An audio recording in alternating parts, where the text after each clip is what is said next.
Welcome to Life After Divorce, Honest Conversation for Women podcast. I'm Fiona May. This podcast is for women navigating separation, divorce, or the rebuilding that comes after, especially if you're feeling uncertain, emotionally tied, or questioning who you are now. Divorce changes more than a relationship. It can change your confidence, your identity, and your sense of what the future holds, even when the direction was the right one. Here, we have honest, grounded conversations about what life after divorce really looks like, emotionally, practically, and personally. Some episodes are conversational between myself and my co-host, Sandra Lee. Others include inspiring women and trusted experts who understand this chapter of life deeply. This space isn't about fixing you because you're not broken. It's about support, clarity, and reminding you that you're not alone as you move forward. I'm so glad you're here. Let's jump in and start with today's episode. Hi ladies, it's Sandra Lee. And Fiona May. We're going to share with you healing and self-discovery tips post-divorce over the course of this next hour, and some great ideas for you to put into place and into action right away that can really kickstart where you're at now to progress to living your full life. Yeah. So Sandra and I have both been through divorces. We're from Women on Transition, and what we're going to talk to you about is very much the things that we put in place and for what allowed us to move from where we were to where we are now. And so let's begin. Awesome. I'm just going to share my screen because I've got some good little notes. If you're listening in the car, we encourage you to, when you get to where you're going, or write it down. But certainly we've got some slides here that'll keep us on track, but also for you to be able to refer back to as well. One of the things you know about us girls is we're not talking coaches. We just don't talk about the problems. We actually are very results focused, and we're always about implementing change into your life, because that's how we actually create transformation, not just more information. Absolutely. So this is our exclusive video training, and it's called Healing and Self-Discovery Post-Divorce or Separation. Maybe you haven't actually completely divorced or officially divorced, and it's maybe you're just separated and you're going through your settlement or your separation at the moment. So it's a tough road, ladies, and it's a one that I've navigated twice, unfortunately, and Fiona's navigated once. I guess our own experiences that we put into here as well, but also some of the learned experiences we have and the learnings that we had along the way. So in that first stage, which is shock and denial, there's 5 different phases of it, and we're just going to cover off on these now. The reality is that we suffer, ladies, when we don't accept our situation. We create our own suffering because we're hoping, wishing, and praying that things were different. This is relevant if you left the marriage or relationship or you were left. We're very often in that state of shock, and then we go into numbness. Yeah, the numbness part, I think, is just that self-preservation. We put up those walls and the boundaries around ourselves, keeping other people away, or maybe keeping thoughts away as well. If we don't want to go out and mix with people because we don't know how to explain ourselves, or maybe we do go out and mix with people and we over-explain ourselves and over-justify what's happened. So either of them is not reality, and it's not something that you would normally do. So you're feeling numb, you're not feeling like you just nothing, and you just think you maybe want to sit on the lounge and do the Netflix marathon and a binge, and potentially not talk to anyone, not go anywhere, not interact, or when you do, it's that over artificial way of doing it as well. So these are all different ways that we can react and respond. So that protective emotional state in which individuals detach themselves from the overwhelming reality of the divorce, creating a buffer against processing the full impact of the loss. We don't want to think about what our life looks like now because we don't know what it's going to be. Our challenge at this point is we don't know how much money maybe we're going to have, or if we've only got a small amount left, how we're going to survive on that, how we're going to feed the kids, house the kids, how we're going to put them into school or keep them in the same school or live in the same town if it's a country town. Do we stay? Do we go? These are all the things that we have to navigate through this, or maybe post this, and it's very scary. And putting up that numbness. It's a good, easy way out at the moment to be able to not think about it. We're not saying you should do that. It's just what we do. So number 3 is confusion, feelings of disorientation and uncertainty as individuals struggle to comprehend and make sense of the impeding divorce, leading to a reluctance to accept the truth. So very often what happens when our brain gets confused is that we shut down, we go into fear, we start to isolate ourselves and trying to keep ourselves safe. And what we know to be true is if we work through the confusion, on the other side of the confusion is always a breakthrough. In this initial shock and denial stage, the confusion, because everything is outside of what we expected. It's outside of our normal everyday life.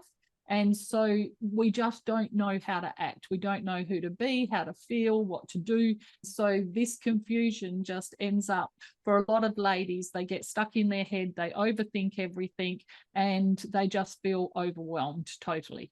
I think our identity's been so caught up as a couple for so long that it's hard to work out what our own identity is and what we actually do want in life and what direction we do want to take ourselves now that we're thinking just for us, or maybe just for us and the kids. So it's an avoidance time. So many individuals consciously or unconsciously steer clear of confronting the reality of the divorce, and they seek to escape the emotional distress associated with accepting the end of the marriage. They just, whether they're aware they're doing it or not, just don't want to confront the reality in many cases of what that finale of their divorce has meant to them. And the finale has been maybe incredibly painful. Maybe you've initiated, maybe they've initiated it. But either way, it could be feelings of failure in there. It could be feelings of sadness. It could be feelings of just you not knowing what to do next, or who to go to, or who you can trust. And maybe your friends have taken sides and your family's taken sides. Avoiding can be something that's a self-protective thing that we can be falling into as well. Number 5 is shutting down, a common emotional response where individuals retreat inwardly. They suppress their feelings and reactions to the divorce as a way of protecting himself from the overwhelming emotional turmoil. I see this very much so with men who leave marriages, and they have often processed prior to leaving, because men aren't as articulate as what women are. They can't handle emotion the same as what women do.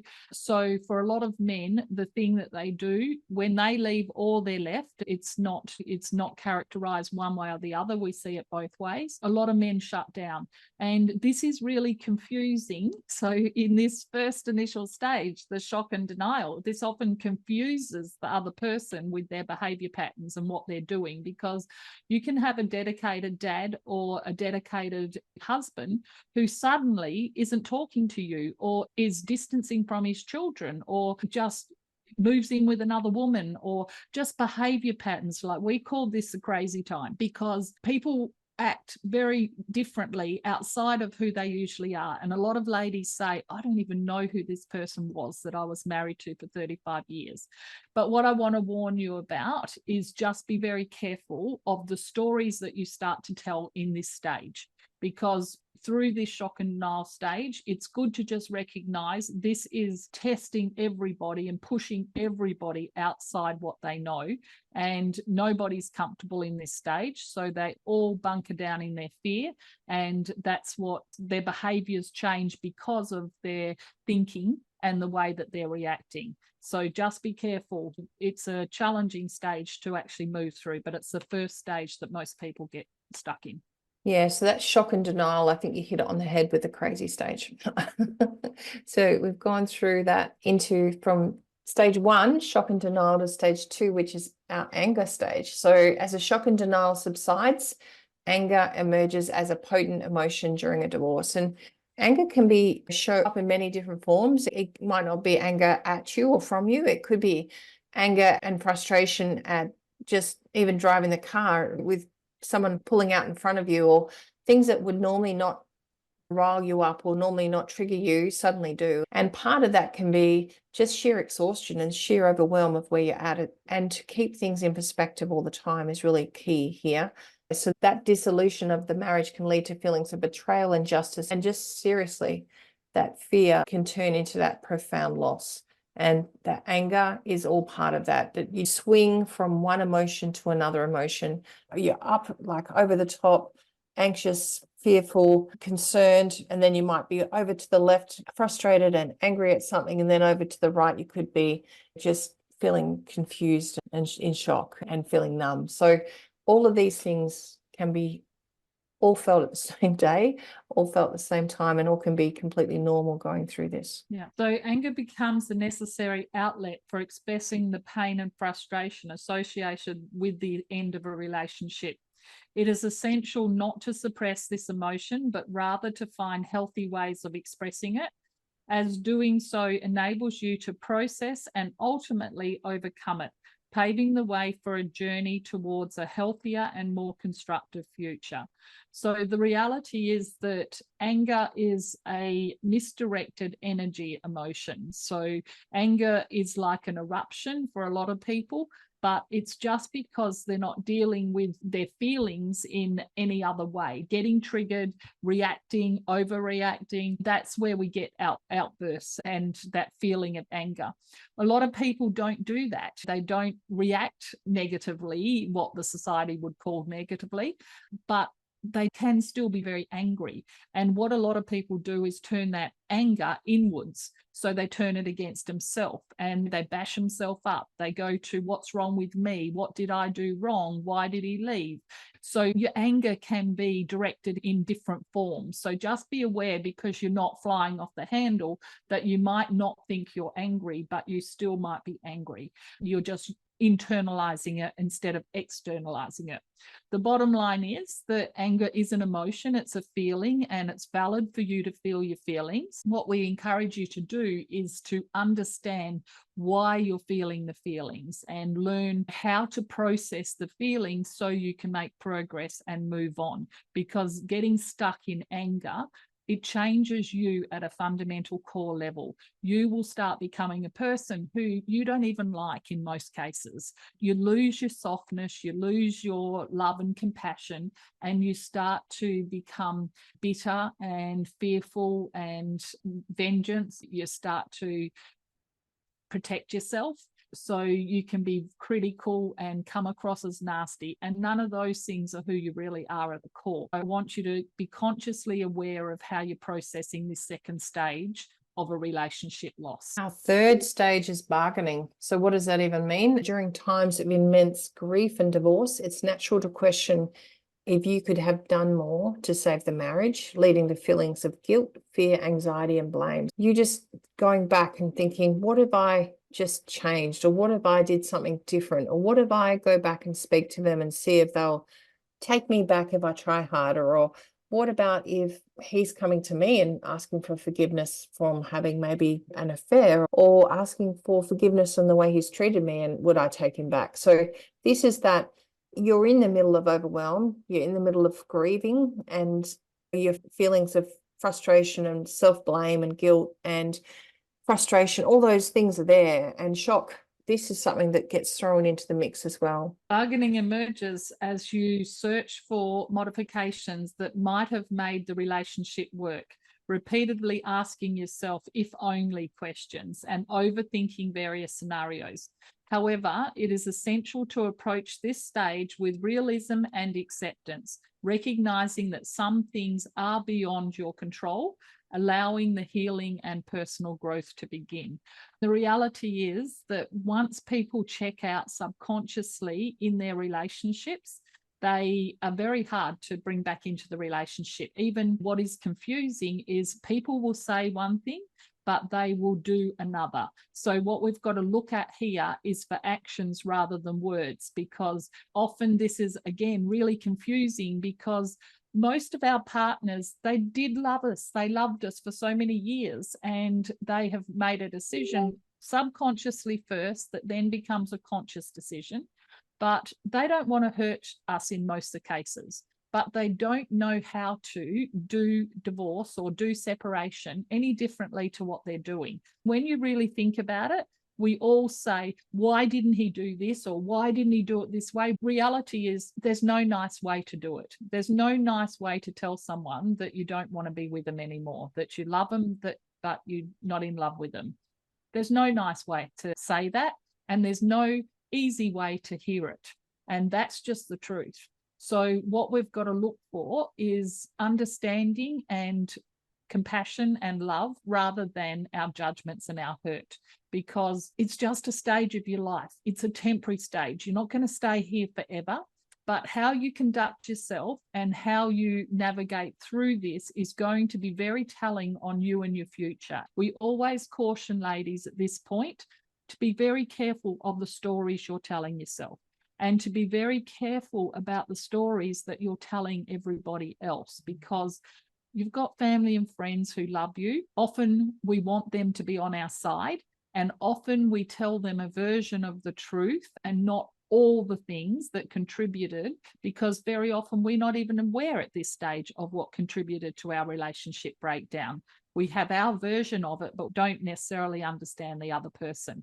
I just want you at this stage is just to breathe and to look after yourself, and to just be very consciously aware of how you're processing and what you're saying and doing, because bargaining can be a positive, but it can really be a negative, and it can have long-term ramifications on how you're perceived as you move forward. Stage 4 is despair. So as we're walking our way through these, not all of them might be something that you've done in this order. It could be something that you've done in different orders. You might have felt despair at front, and then shock when it did hit you that it's forever, and then anger. So things can be in different orders, but they go through these different stages at different times. And experiencing despair, that profound sadness, is something that I hear people feel on a regular basis during a divorce, is entirely normal, as it signifies the end of a significant chapter in your life. You are leaving behind the person you once envisioned spending and planned the rest of your life with.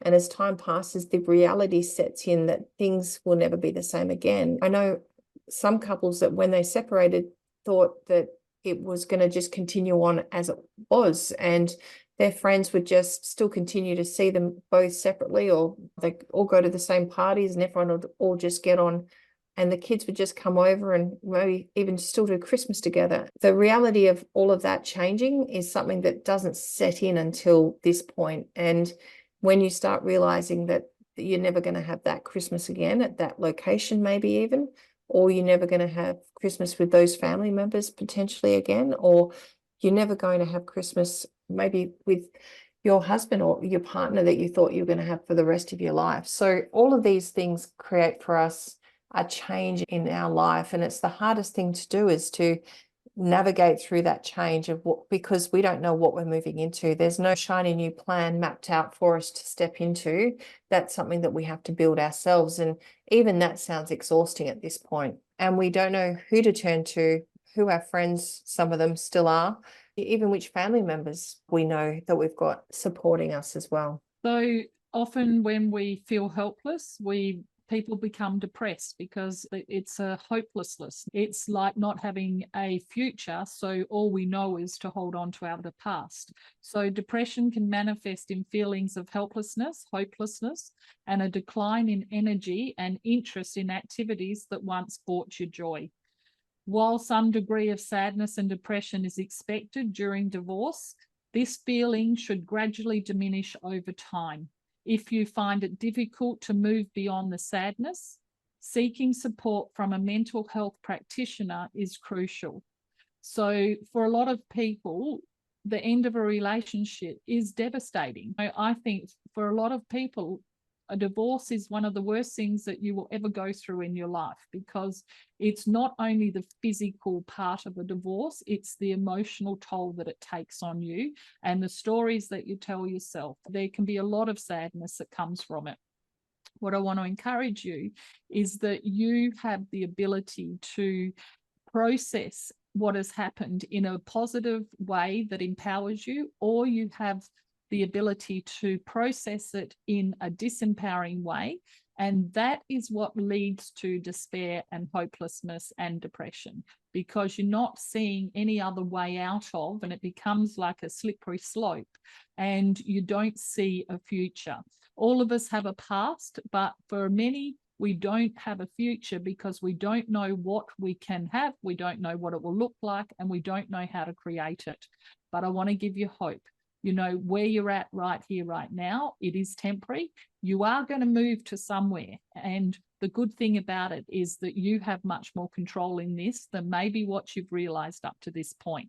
You can move yourself forward in a positive, proactive manner, or you can just bumble your way through staying stuck, or you can become a victim of your circumstances. The reality is that people choose one of those paths subconsciously. It's not a conscious choice. And the thing is, as humans, we like to be right. And once we've made a subconscious choice, we then look for evidence to support ourselves that we've made the right decision. We look for the people who support us in being there, and they actually then enforce our decision making and encourage us to stay there, believe what we're being told. I don't think some of those choices are necessarily healthy. I always want to be proactive. I knew that I didn't want to suffer. I was devastated when my ex left, but I knew that I wanted to create a beautiful new life. I wanted my kids to heal, and I wanted to be able to move forward. Staying stuck was not a choice for me. Going on antidepressants and staying in a victim state was not going to be a choice for me. I did actually take some sleeping tablets initially in those very raw stages, just so I could get some sleep, so I could work through it. But then I made a choice that I wanted to learn how to control my mind and how to get over this heartbreak that I was going through. That took me on a journey of self-discovery. And that's one that I really want to encourage you to explore, because that opens you up to new opportunities and possibilities. Yeah, and here you are probably at one of the lowest points. That feeling of despair and helplessness is where you're feeling that there is no hope. And for you to be able to work out a way there to reach out, to change your emotion with motion, go for a walk and sit out on your own and write a journal and start visualizing what your life could look like. You've got nobody holding you back now. You've got nobody that's going to impact a decision that you want to make. And you have the choice and the control over everything that's going to happen to you from now on. And up until this point, it's already happened. So you can't undo any of that. But what you can do is you can create everything that's in front of you right now. So that sign of despair, as well as loss of interest in social activities, changes in sleep and appetite patterns, and an increased reliance potentially or maybe on alcohol or drugs as a soothing or coping mechanism, are things that are not going to serve you, and that they are going to be things that if you've been there and you've been doing this, then make a decision to take control again and take some really deliberate actions to do it. Go through the week and have your alcohol-free days, or give up alcohol altogether for a period of time. So I made a decision when I went through my divorce not to drink at all. And I actually had 3 months with no alcohol for the initial 3 months, because I knew it was going to be so tough and I guess chaotic. And it was quite emotionally and verbally just turmoilic and violent at some stages. So I made a decision that I was going to go through it with the clearest possible head I could have, and know that every decision I made, I was going to be making as sober and as fit as I could, because I needed to be at my fighting best to be able to respond and to do it in a healthy way as well. And my choice was not to drink at all. So I think for some people, they rely on slipping into different things to help them cope and to soothe the pain and that feeling of despair and loneliness, and to help them go to sleep potentially. What are some other things that you could replace those soothing things with? Maybe it's go for a run, or go to the gym, or go for a walk, or go and catch up with girlfriends for lunch, and positive, healthy mindset girlfriends. And the ability for you to be able to slip into something really positive is create a new soothing and coping mechanism that's really healthy as well. So the fifth stage is letting go and acceptance. So the acceptance stage of divorce is a healing process where you find clarity amongst the changes it brings to your life. So it's like finding the trees, the needle in the haystack. After all the chaos is all going around you, finding that glimmer of hope. Feeling whole again doesn't necessarily imply being okay with the loss, but rather understanding that you will be okay in your new reality. And I think this was really a stage that I went through, and I can remember I held on to something that happened to me one day. I was diving and I had been crying so much in my mask because it was something that we used to do together. And I just laid on my back. I had to open my mask and clean it out because I was under the water. And I looked up and there was this light coming through the clouds into the water, and it was just this beautiful beam of light, and it was hitting me. And in that minute I made a story in my head that that light is my saving grace, that I am going to be okay, I am going to get through this, I can wipe my eyes, I can pick myself up, I can shake myself off, and I'm going to be okay. So that letting go and acceptance is something that only we can give ourselves. A lot of ladies ask me, how do you forgive? How do you move on? They want something from their ex. They need him to say something. And I teach them that, no, you don't. This is something, a gift you give to yourself. And you don't need anything from anybody else for you to be able to start to make that process of letting go and giving up your past, bundling up the hurt, putting it in a place, writing a story around it that's empowering. To me, I feel totally blessed that I had those 30 years, that we had a lovely relationship, we had 3 children, we had lots of adventures, and I look at all the positives. I don't focus on the negatives. And I think I wouldn't have my kids if I hadn't gone through that.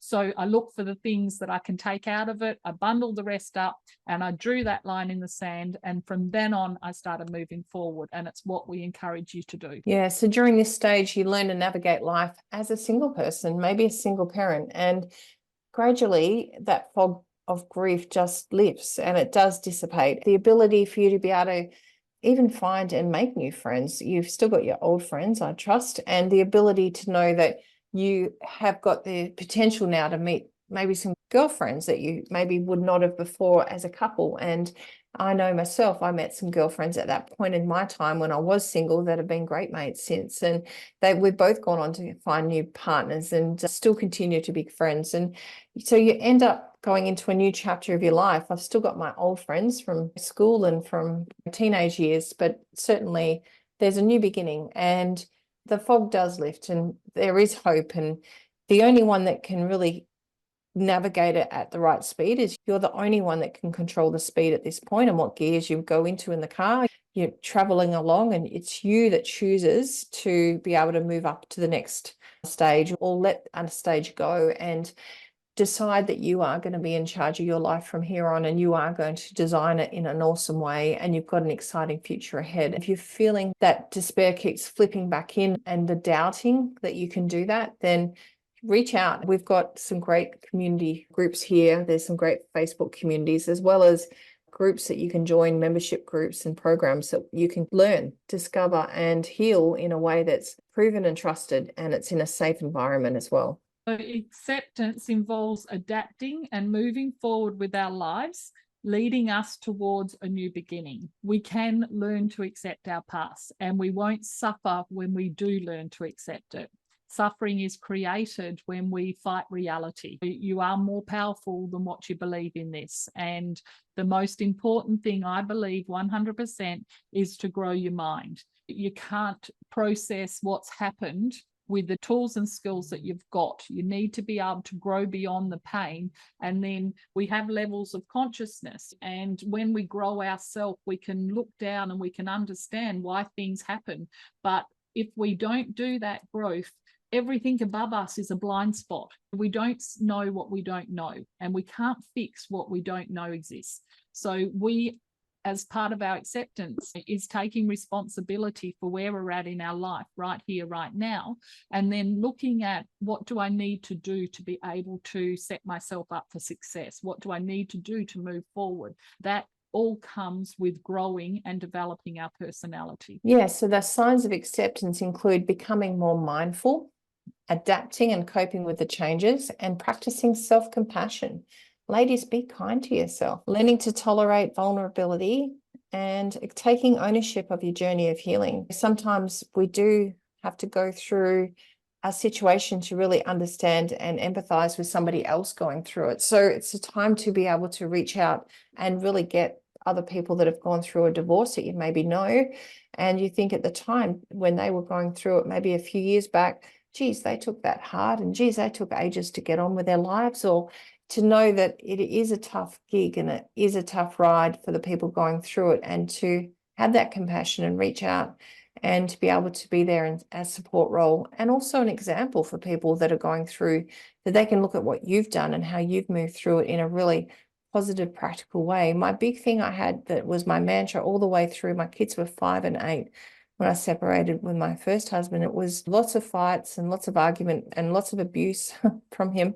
And I just decided that I didn't want the kids to be exposed to it, and I didn't want them to have a memory of me saying anything negative about him. So I made a decision at the time that I was going to be able to look in their eyes down that track as they grew up and as they became young and adults, and know that everything I did at that time, I did with integrity and I did with honesty. So that was my big mantra I had at the time, and it helped me navigate decisions that I had to make and behaviors that I chose to respond in different ways so that I could adhere to that, being able to deliver against that as well. And it stopped me going into a spat for spat or a response that wasn't something I'd be proud of later. It helped keep me on with my guardrails up and me in my lane along, doing things the way I wanted to do it with my own rules. Yeah, I think it's so important, ladies, because this is just the beginning. I think we understand the 5 stages of divorce. When we understand them, we have a basis of understanding and helping ourselves not to be so confused as we're moving through. It is a transitional journey. This is where you are, this is where you want to be, and you are only going to get through it by doing it step by step and then empowering yourself. So the 5 stages again is shock and denial, anger, bargaining, depression, and acceptance. And individuals can gain an insight into their own emotional journey. One of the things that I really wanted for myself and our family was, I didn't want our divorce to be devastating for our family. I didn't want my kids to carry the burden of our relationship loss into their lives. I wanted my kids to have a good relationship with their dad, and I wanted to be able to have a good relationship, because I tried to hate him at first and I found it really taxing on me, because I used to forget that I hated him.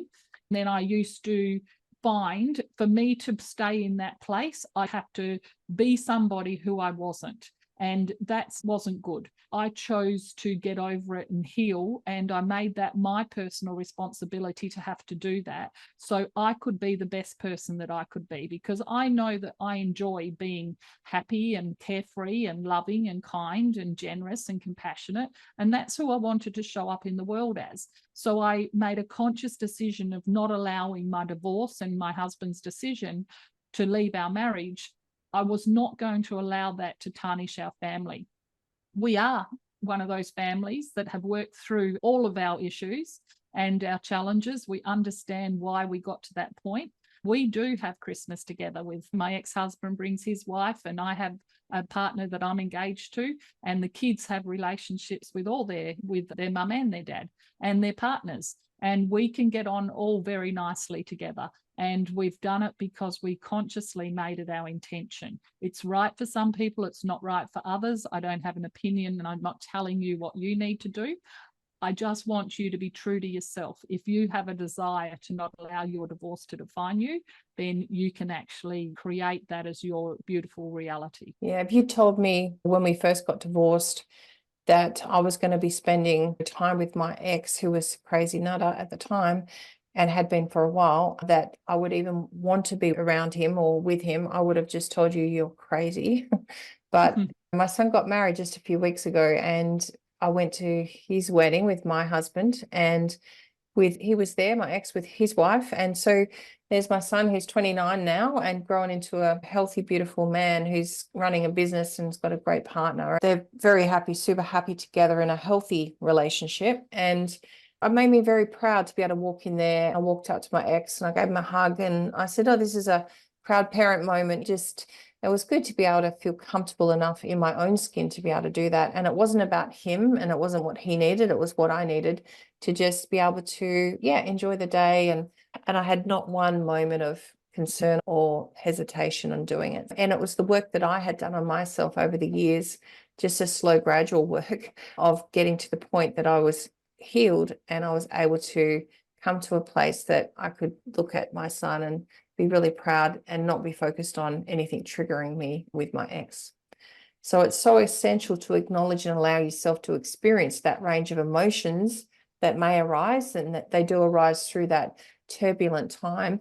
But seeking help is crucial, and not just help as in talk therapy that can help you for a little bit, but certainly the ability to go with some practical tools and tips and techniques and strategies from people and places that you trust that can help you navigate through. I talk about the barbecue brigade, those friends that have the barbecue and they're very negative with the property markets going down and the share market, who would buy shares, and that all stockbrokers are crooks and they've got a negative thing to say about everything. So I tried over, and I do over time still now, to really focus on hanging out with positive people. They can barbecue and that's great too, but certainly it's just about making sure that you've got people around that give you a hand up and they give you a shoulder when you need it, but certainly the strength in that connection and communication to be able to know that you've been supported and you can do it on, not just on your own, but you can do it. Yeah, because divorce is an opportune time to gain a deep self-awareness, understand your tendencies, your strengths and your weaknesses, and explore the path that led you to getting to the point that you got to. This will help you as you start your new journey and create and design an exciting new future life for yourself and your family. One of the things I always say is I love helping one mama heal, because that mama, she then heals her family. If she learns and grows and she processes and she can be grateful and thankful for her past, and she takes the lessons out of it, she learns why it went the way that it went, that mum becomes a beautiful role model for herself and for her family. And in that deep self-awareness, that personal growth, this is your opportunity. It's an amazing time of our lives where we get to actually look at, who am I? Where did I lose myself? Where did I stop speaking up? When did I start walking on eggshells? When did I start people pleasing? When did I put all the things aside that I wanted? Or when did I become selfish? When did I start not caring about my husband? When did I start to emasculate him or make him feel not good enough? It could be different things for different people. We only discover these truths when we're brave and we are prepared to go within and we pull back some of those layers, get rid of some of those protections, bring down our walls that have been keeping us safe. And for us, we go through our own healing process. And as we go through that healing process, we rediscover who we really are inside. And then we rebuild that little girl. We take her through the journey of becoming the woman that we are today. Because very often, although we might be 40, 50, 60 years old, we are still operating from what we learned as a little girl, as the beliefs, the values, and the rules that we live by were created from when we were too young to actually know those things together. So we took on other people's opinions, and over the years, different things that people have said and done to us, they have affected how we show up in the world. Very often we've lost our confidence. We give up on our dreams. We just please everybody else. We put everyone else before ourselves. And we get to this stage in our life and we go through a divorce. Honestly, I think it's a really tough time. You're being a mum, you're being a wife, you're rearing your kids, you're working, you're juggling, and then you go through a relationship loss. What for a lot of people, it doesn't matter if they left or if they were left, it still brings another turmoil into your life. Then on the other side of that, you've got your kids moving out, you've got empty nest syndrome, you've got aging parents, you've got it's a tough gig, ladies. But you know what? They gave it to the ladies because you they can do it. and we're brave and we're wise. You can do this. This is a part of your journey, part of a transition in your life stage, and you can emerge bigger, better, stronger than you ever believed that was possible for you. Absolutely, ladies. I just want to go through and share this more about how you can just stay connected as well. So for those that are watching and they're thinking, what can I do? I can't do this on my own, or I am doing it on my own and I just want some weekly positivity and a bit of support and encouragement. We've got a membership program. So for those that have seen a little bit on this before, it's massive value for a very little investment. And it's a weekly phone call with either Fiona or myself, and it's for a group call for an hour. So you get to show up, ask something that's come up that's a challenge, and to share and maybe celebrate a win. In amongst that, you get some great learnings through there too, don't you, Fiona? Absolutely. This membership is an online membership, so you can be anywhere in the world. And we do one group call a week, and we have ladies join us from all over the world. So the great thing about this is we build a community of positive, inspired people who want more for themselves, who want to become their best self, because transformation is just a click away. You get to learn new tools and skills by actually growing and developing your personality. We make it easy for you to learn. So this membership site is the first level of learning that we offer. And we put this together because we have some amazing life transforming programs that we do for 3 months and for 12 months. But we had some people who either couldn't afford those programs, or the timing wasn't right, or for one reason or another, they weren't what they needed right here, right now. So then we created this Getting Love and Life Right membership. So it's only $47 a month, or $497 for a whole year. And that is having the support and the connection of Sandra and I and a group of beautiful women around you every week. It's invaluable. The ladies really look forward to it. And actually, a lot of our graduates who do our other programs, because they've now grown, they love just that connection and having community. So they actually even come back into the group and are part of this Getting Love and Life Right, because they enjoy. And the way we've set it up is we have a raw and real call, we call it, on a Wednesday, what's hump day, because it's nice during the middle of the week to just have somewhere that you can look forward to going to, and bring a drink, a coffee or a wine or whatever you want to share, because we do it at sundown. So it's called a sundowner on a Wednesday, and it's Australian Western Standard Time, so Perth time. It's just been a huge success for everybody involved, and we would love to invite you if you're looking for community of positive, inspired people, because everything I've done here, I did because I didn't have this when I started going through my divorce. I was so sad, and I just wanted some positive people around me who would tell me that I'm going to be okay, that I'm going to be able to create a new life. Someone will love me again, and it's not all my fault, and I can get through this. That's what I wanted to hear. And I found it really hard to find that. A lot of the groups that I joined were negative, and they weren't adding, they were making me feel worse. So we've created everything we do, our Getting Love and Life Right program, and our other programs. We've created them with you in mind. So if you want to have a look, jump online, www.womenontransition.com/GLLR, Getting Love and Life. So this is our website, and it's got some great materials on there, free resources. So you can just jump on there and have a little bit of a look around, listen to some stories from the girls that have gone through their journeys and how they've overcome them and where they're at now. Just listening to the girls is truly inspirational. And yeah, so ladies, we hope to see you online. We also have a Facebook group. So for the ladies that joined us at Reset Your Life and Find Love After Divorce 3-day event, we've got a community group that's just for you. And this is where we are putting some of the slides in from that weekend.